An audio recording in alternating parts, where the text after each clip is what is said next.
Bonjour chez vous, bienvenue dans notre émission En route avec Dieu. Nous sommes au Bénin, ici à Cotonou.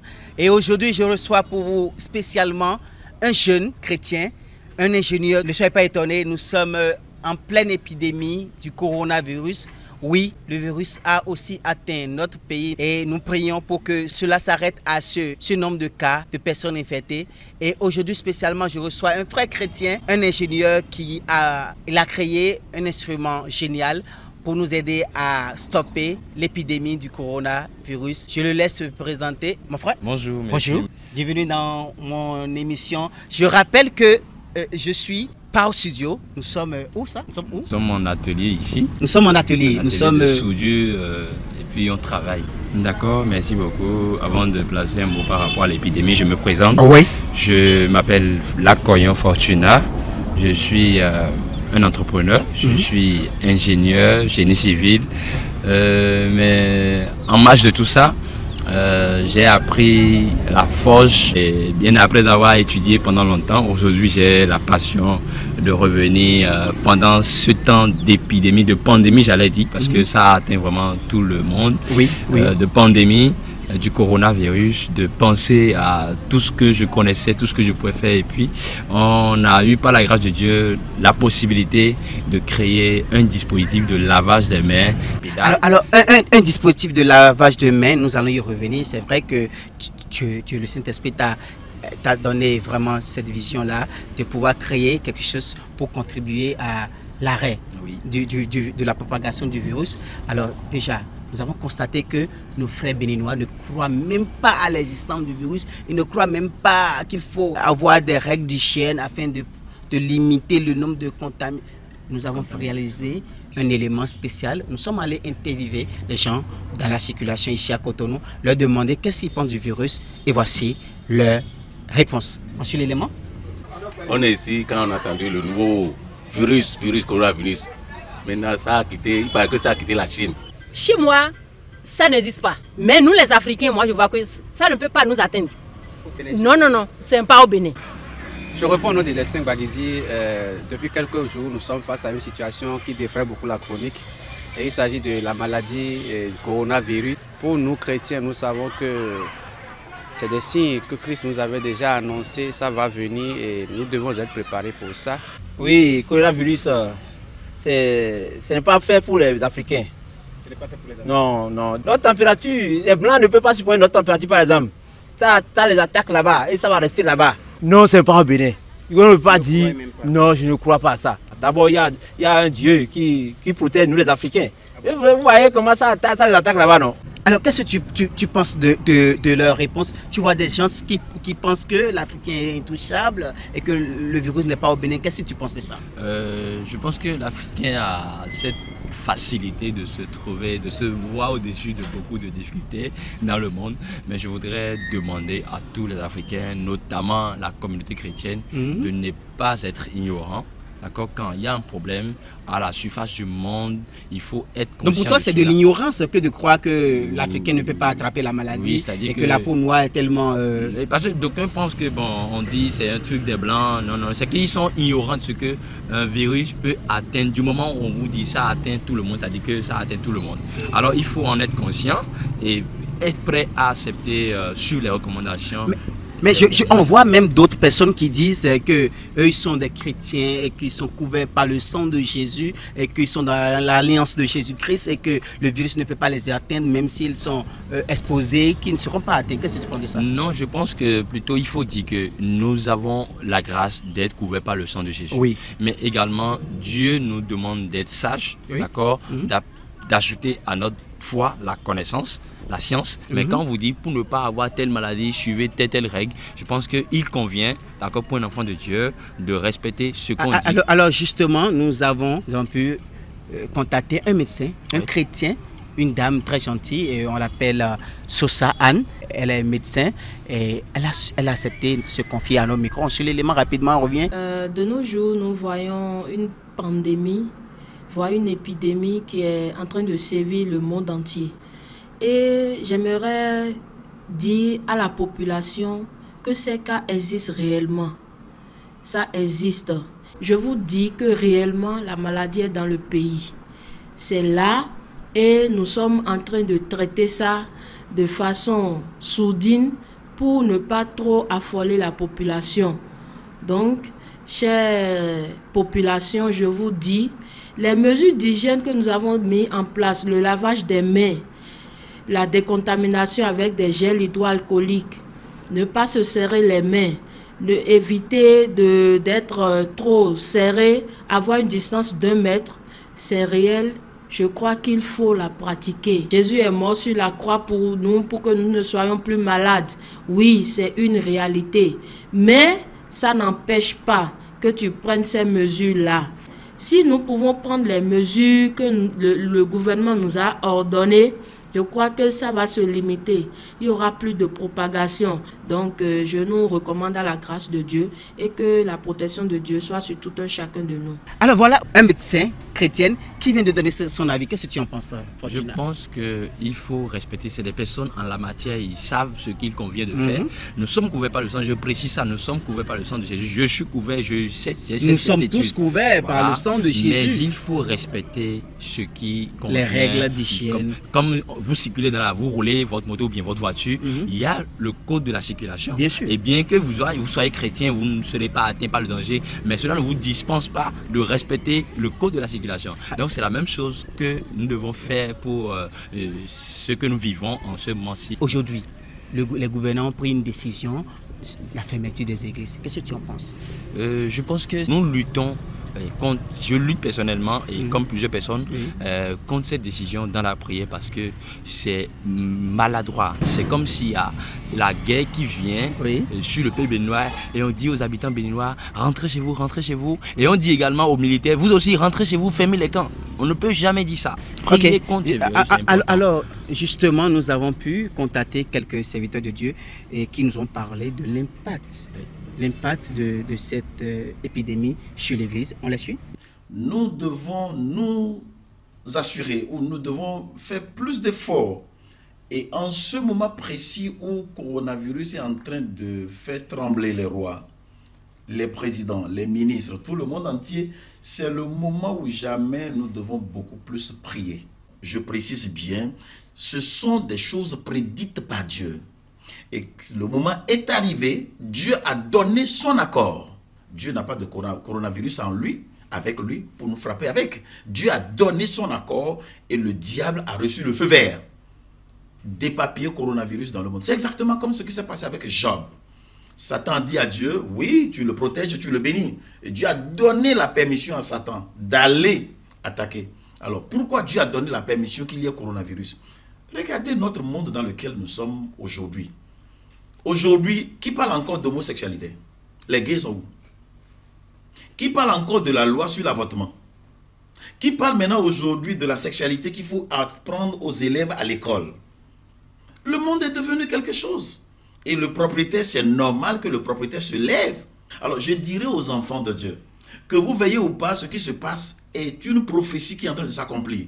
Vous ferez mieux de vous accrocher à la parole et à l'Esprit Saint de Dieu pour pouvoir traverser. Je vais dire à ceux qui n'ont pas connu Jésus-Christ, qui n'ont pas encore donné leur vie à Jésus, les signes se manifestent déjà.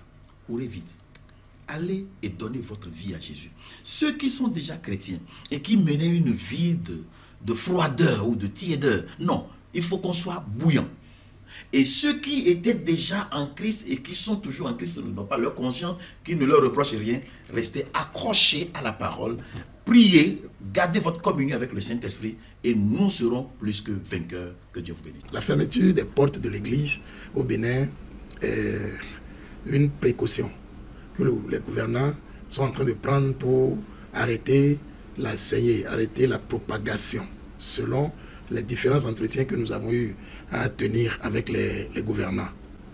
Vous savez, dans les églises, il y a du monde. Les églises drainent du monde, notamment notre pays, le Bénin, est un pays religieux.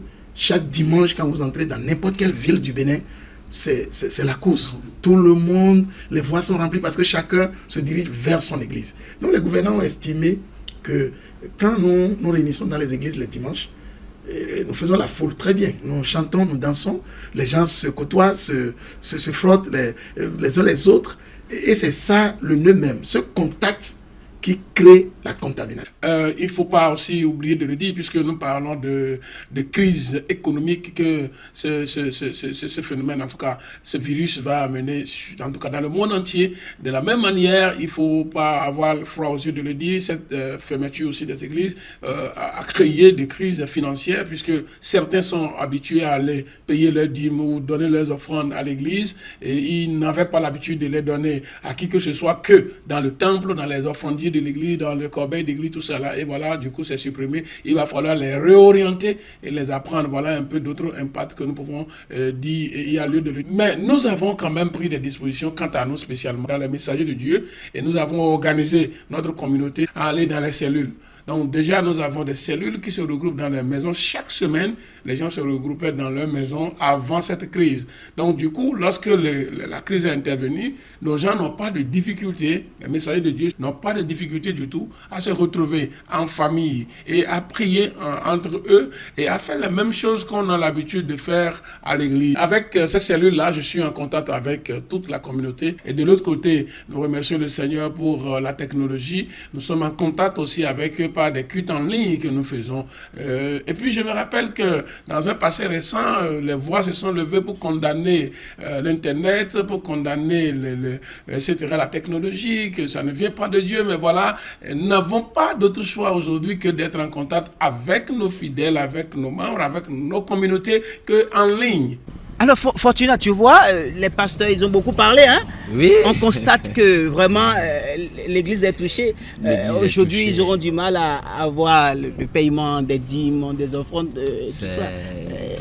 L'épidémie n'est pas que la fermeture des lieux de culte, hein, c'est aussi économique pour l'église. C'est vrai que ça touche même l'économie de l'église parce que les dîmes, les offrandes, c'est des choses qui permettent à l'église, aux églises de fonctionner. Alors la lutte maintenant contre le virus. Oui. Aujourd'hui, les Béninois quand même essaient, chacun à leur niveau. Je viens d'apprendre que le professeur Agon Valentin, avec son médicament phytothérapie et autres, comment on appelle ça déjà? Je n'ai pas gardé le nom, mais ça fonctionne. En tout cas, j'aurais appris que notre frère chrétien, Valentin Agon, a un de ses produits qui lutte efficacement, paraît-il, contre le virus.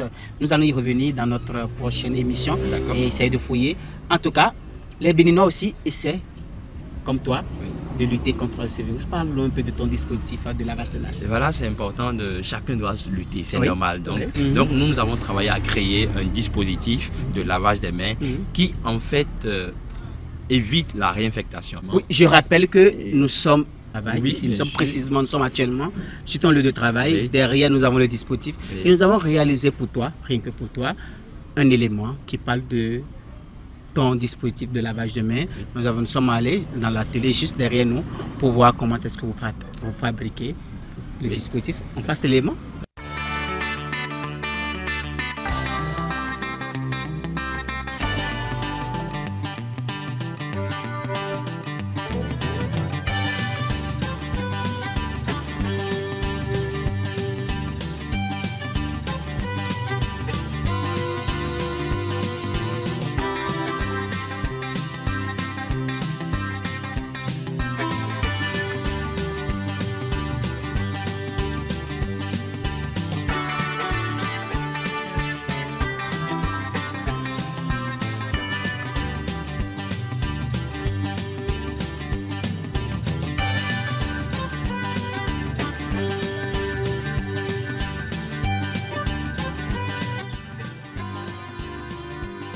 Ici, donc, c'est le dispositif de lave-main que nous avons conçu, la société Bacario Sal. Nous avons pensé dans cette épidémie qui envahit le monde, nous avons voulu aussi combattre à notre façon en créant ce modèle qui est très économique, très simple à utiliser et moins cher à la portée de tout le monde. Même si vous êtes individu à la maison, vous pouvez l'avoir sur votre portail qui vient vous voir. Il est censé se nettoyer les mains avant de rentrer en contact avec les personnes qui habitent chez vous. Et donc quand vous venez sur le dispositif, c'est juste un coup de pied, vous mettez sur la pédale et vous avez de l'eau qui sort en quantité. La quantité est suffisante pour vous nécessaire laver la main. Ici, nous avons un dispositif qui prend de l'eau savonneuse totalement une solution. Donc vous vous lavez les mains sans toucher à un savon ou à un liquide, histoire de réinfecter les autres. Donc ce dispositif nécessairement est là pour empêcher la réinfectation. Donc vous venez, c'est juste avec votre chaussure, vous appuyez une fois et c'est fini. Donc non seulement vous protégez l'usage du matériel pour ne pas gâter ça, vous n'appuyez pas beaucoup de fois, une fois et c'est bon, vous avez la solution. Et puis c'est une solution, une entreprise qui a sorti cette idée et nous voulons bien votre accompagnement en essayant d'acheter chez nous, en essayant de commander chez nous vos lave-mains. Nous allons vous offrir la meilleure qualité au moins de coût à 50 000 francs CFA, soit 75 €. Facilement, vous avez le dispositif chez vous. C'est une contenance de 100 litres. Nous avons créé ce dispositif pour que tout le monde, que ce soit chrétien ou que ce soit vous les hautes croyances, vous puissiez vous laver les mains, ne serait-ce qu'à commencer par là. Comme on le dit, se laver les mains, l'hygiène des mains est un pas vers la préservation de la vie. Alors Fortuna, d'où est venue cette inspiration de créer ce dispositif de lavage de mains? L'inspiration m'est venue parce que je me rappelle en 2017, oui, j'ai travaillé dans un projet d'hygiène. Donc on a créé un dispositif de lavage des mains, mais il n'y avait pas d'épidémie. Donc juste pour préserver les gens, se laver les mains, l'hygiène des mains. Donc on a créé un dispositif, mais ce n'est pas ce modèle. C'était un dispositif qu'on pouvait ouvrir avec le robinet. Donc l'eau usée également est jetée par terre. Non, il y avait quelque chose pour retenir l'eau usée. Un réceptacle. Voilà, donc finalement, avec ceci, j'ai dit, j'avais bafoué parce que j'avais d'autres occupations, mais j'ai dit, les gens disent dispositif qui peut nous faire. Bon, la chose m'a pris comme ça, j'ai dit, je peux vous faire ça, pensant revenir sur l'ancien modèle.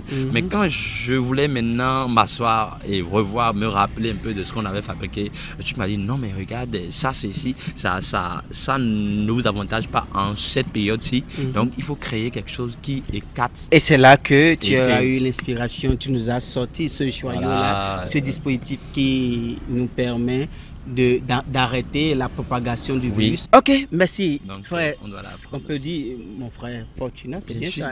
Alors, merci d'avoir accepté de passer sur notre émission En route avec Dieu. Les scientifiques ont parlé de Covid-19, mais nous allons parler de Psaume 91 qui dit quoi?